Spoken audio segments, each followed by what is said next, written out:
In today's video, I'm going to teach you how to join a Google Meet from Gmail fixed today. Here, let's begin. First, go to the Gmail website and make sure you're already logged into your account. Once your inbox loads, look at the top right corner of the screen and click the gear icon to open the settings panel. From the quick settings panel, find the section labeled Apps in Gmail and click Customize. A window will appear showing the apps you can enable inside Gmail. In that list, check the box for Google Meet. This allows the Meet feature to appear directly inside your Gmail interface. After selecting Google Meet, click Done.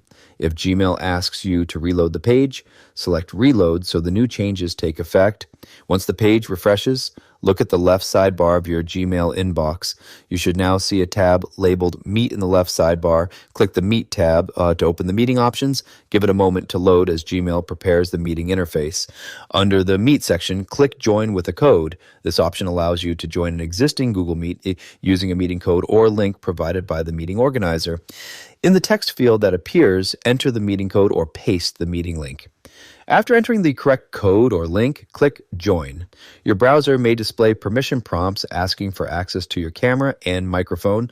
Click Allow so you can participate in the meeting with video and audio. After that, you'll be taken to the preview screen where you can check your camera and microphone before entering the meeting.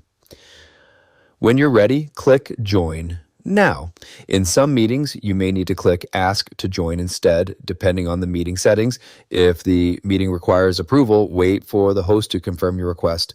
Once the host allows you into the meeting, you'll enter the session and be able to see the other participants and the host. That's it for this tutorial. If you have any questions or suggestions, feel free to leave a comment down below. If you'd like to see more videos like this, the subscribe button is free and helps support the channel so I can keep making helpful tutorials for you. I'll see you in the next video.